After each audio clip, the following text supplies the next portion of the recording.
चंद्रयान-3 का विक्रम लैंडर जब से चांद की सतह पर लैंडिंग किया है, तब से लेकर अब तक चांद की दुनिया के भयानक खुलासे कर रहा है। लैंडिंग के बाद चंद्रयान-3 ने भेजी चांद की पहली वीडियो और तस्वीर। दिखा चांद के दक्षिणी ध्रुव का ऐसा खौफनाक मंजर। अगले 14 दिनों तक चांद पर घूमते हुए चंद्रयान करने वाला है बड़ा कमाल। इसरो का यह मेगा प्लान देखकर दुनिया भर की स्पेस एजेंसीज हैरान हो गई है। दोस्तों, चांद की कक्षा में पहुंचने से लेकर आज तक इसरो के चंद्रयान-3 ने हर रोज लगभग नई तस्वीरें और वीडियो भेजा है।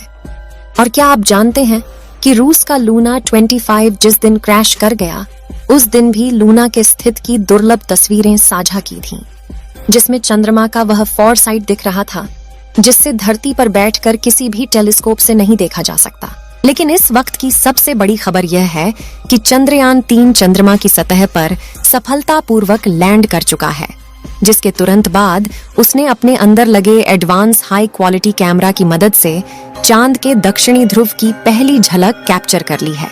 और अगले 14 दिनों तक वह बड़े कमाल करने वाला है, जिसका खुलासा आज हम इस वीडियो में करेंगे। साथ ही आपको दिखाएंगे इस मिशन से जुड़ा वह पहलू जिसे देखकर इसरो के लिए आपकी इज्जत 10 गुना बढ़ जाएगी। तो देखिए इस वीडियो को अंत तक। दोस्तों, 14 जुलाई को पृथ्वी से चांद के लिए रवाना हुआ चंद्रयान-3 ने इतिहास रच दिया है, जब उसने 23 अगस्त की शाम चांद के साउथ पोल पर लैंडिंग किया, जहां आज तक दुनिया का कोई देश नहीं पहुंच पाया। चंद्रमा आज भी अपने अंदर अनेक ऐसे रहस्य समेटे हुए हैं, इसलिए दुनिया भर के वैज्ञानिक इसमें काफी रुचि दिखाते हैं। इसी बीच इसरो की तरफ से बहुत ही बड़ी गुड न्यूज आ रही है कि चांद पर लैंडिंग के बाद चंद्रयान-3 के विक्रम लैंडर की कंडीशन बिल्कुल ठीक है, और इसलिए चंद्रमा पर रिसर्च करने के लिए अपने प्रज्ञान रोवर को चांद की सतह पर खुला छोड़ दिया है। और ये रोबोट अगले 14 दिनों तक चांद के बहुत बड़े खुलासे करने वाला है। वहीं विक्रम लैंडर के एडवांस कैमराज ने चांद पर अपनी लैंडिंग साइट की सबसे ताजा तस्वीरें भेजी हैं। इन लेटेस्ट फोटोज में सूरज की रोशनी को रिफ्लेक्ट करके चमक रही चांद की खूबसूरत सतह को साफ साफ देख सकते हैं। साथ ही यह भी देख सकते हैं कि चांद की सतह कितनी ज्यादा ऊबड़ खाबड़ है, जिसका यह हाल लंबे समय तक उल्का पिंडों की बारिश की वजह से हुआ है। वहीं लैंडिंग से ठीक पहले विक्रम लैंडर पर लगे लैंडर पोजीशन डिटेक्शन कैमरों ने चांद की कई कमाल की फोटोज खींची थी। और इसरो द्वारा शेयर की गई इन तस्वीरों में आपको कुछ नाम लिखकर दिखाई दे रहे होंगे, क्योंकि चंद्रमा पर मौजूद बड़े बड़े इम्प्लांट फ्लैट है, जो यहाँ से तो हमें केवल कद्दू की तरह दिखाई दे रहे हैं। लेकिन चौंकाने वाली बात यह है कि इन्हीं रहस्यमय गड्ढों के नीचे 1-2 किलोग्राम नहीं, बल्कि पूरे 10 करोड़ टन पानी मौजूद हो सकता है, और कई बेशकीमती खनिजों का भंडार हो सकता है, जिसका रिसर्च करने के लिए विक्रम ने अपने प्रज्ञान रोवर को रवाना कर दिया है। तो चंद्रयान-3 के रिसर्च मिशन के ऑब्जेक्टिव क्या है, और ये अपने रिसर्च के दौरान चांद के किन किन रहस्यों से पर्दा उठाने वाला है, जिससे नासा और रूस को भी जलन होने लगी है। आइए जानते हैं दोस्तों। विक्रम लैंडर पर कोई चार्ज नहीं लगेगा, यानी कि लैंडिंग के बाद अब वो अपनी जगह पर खड़ा होकर चंद्रमा पर सर्च करेगा, जिससे यह चांद के पतले वातावरण के अंदर मौजूद प्लाज्मा पार्टिकल जारी करेगा। दिन और रात में चंद्रमा की सतह के बदलते तापमान की जांच करेगा, अपनी लैंडिंग साइट के आसपास आने वाले भूकंप की गति और तीव्रता की स्टडी करेगा, और सतह के नीचे लेजर फेंककर सरफेस एलिमेंट्स की जांच करेगा, जिसके लिए इसके अंदर 4 पेलोड उपकरण लगाए गए हैं। जबकि चंद्रयान-3 का प्रज्ञान रोवर अपने टायर्स की मदद के चलते हुए चांद के दूर दराज इलाकों की तरफ रवाना हो चुका है, और चलते चलते इसने इसरो को भी चांद का डेटा भेजना शुरू कर दिया है। आपको बता दें कि प्रज्ञान रोवर में लेजर इंडक्टेड ब्रेकडाउन स्पेक्ट्रोमीटर और अल्फा पार्टिकल एक्सरे स्पेक्ट्रोमीटर जैसे 2 पेलोड उपकरण लगाए गए हैं, जो कि लेजर की मदद से चांद की सतह के अंदर तक जाएंगे और सतह के नीचे मौजूद पानी का पता लगाएंगे। साथ ही यह चांद की मिट्टी और चट्टानों में मौजूद मैग्नीशियम, एल्युमिनियम, क्रोमियम और सिलिकॉन जैसी कीमती खनिजों को भी खोज निकालेंगे, और इस रहस्यों से पर्दा उठाएंगे कि आखिर जान के अंदर क्या छुपा हुआ है। यानी अगर अपने इस मिशन में विक्रम लैंडर और प्रज्ञान रोवर ने चांद पर किसी कीमती खनिज या पानी का भंडार खोज लिया तो यह इतना बड़ा कामयाबी होगा कि भविष्य में जब भी चांद का नाम लिया जाएगा तो इसके साथ ही इसरो और भारत का नाम भी जोड़ा जाएगा।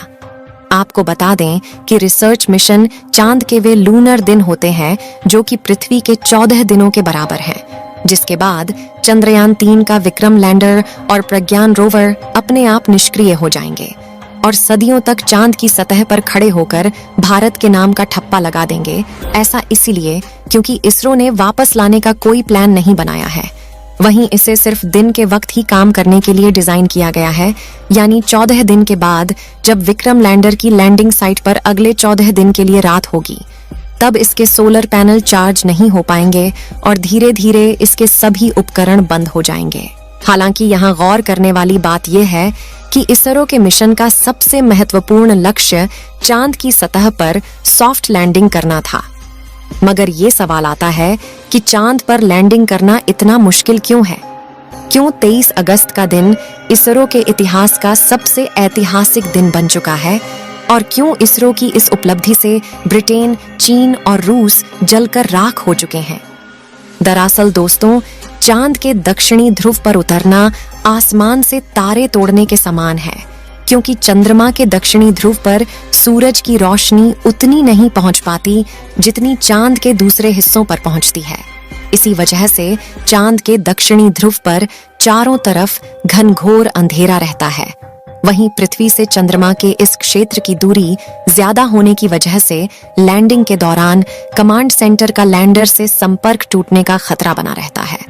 साथ ही चांद पर ऐसा कोई मजबूत वायुमंडल भी नहीं है जो लैंडिंग के दौरान घर्षण पैदा करके लैंडर की रफ्तार को कम कर सके। इसी वजह से चंद्रमा के इस हिस्से में लैंडिंग करना काफी चुनौतीपूर्ण रहता है। ऐसे में किसी भी स्पेसक्राफ्ट को चांद पर लैंड करवाने का एक ही तरीका मुमकिन है, जिसे चंद्रयान 3 के विक्रम लैंडर ने ही अपनाया था। इस तरीके में लैंडर को चांद की सबसे छोटी ऑर्बिट में अपनी न्यूनतम ऊंचाई वाले बिंदु तक ले जाया जाता है, जो कि 20 से 30 किलोमीटर के बीच होता है, जिसके बाद लैंडर अपनी कक्षा छोड़कर चांद की सतह पर उतरने के लिए रवाना होता है और नीचे पहुंचने के दौरान अपने थ्रस्टर्स का इस्तेमाल करना शुरू कर देता है, जो विपरीत दिशा में फोर्स लगाकर इंजन ब्रेकिंग का सहारा लेते हुए स्पेसक्राफ्ट की रफ्तार कम करते हैं। रफ्तार को कम करने के बाद लैंडर के सामने जो अगली चुनौती आती है वह होती है चांद की धूल। इसी बात से आप यह अंदाजा लगा सकते हैं कि आखिर चंद्रमा पर लैंडिंग करना कितना मुश्किल है और इसरो के चंद्रयान 3 ने कितना बड़ा कमाल कर दिखाया है। और इस मिशन से इसरो ने वो कर दिखाया जो नासा और रूस जैसे बड़े देश भी नहीं कर पाए हैं। जबकि रूस तो चंद्रयान 3 से आगे निकलने की हड़बड़ी में एक हफ्ते पहले ही अपने लूना 25 मिशन में बुरी तरह से फेल हो चुका है। यानी भारत ने अमेरिका और रूस जैसे बड़े देशों को भी पछाड़ दिया है और पाकिस्तान तो अगले 100 सालों में भी स्पेस रिसर्च की फील्ड में भारत के आसपास तक नहीं पहुंच पाएगा। दोस्तों, आपको क्या लगता है, चंद्रयान 3 चांद पर पानी की तलाश कर पाएगा या नहीं? अपनी राय कमेंट में जरूर बताएं। इस वीडियो को एक लाइक जरूर करें और अपने मित्रों तक इस वीडियो को शेयर करें ताकि उन्हें भी जानकारी मिल सके। और भी नॉलेजेबल वीडियो के लिए अपने भरोसेमंद चैनल को सब्सक्राइब जरूर करें और बेल आइकन को ऑल पर सिलेक्ट करना बिल्कुल ना भूलें। मिलते हैं किसी और नॉलेजेबल वीडियो के साथ। वीडियो को अंत तक देखने के लिए धन्यवाद।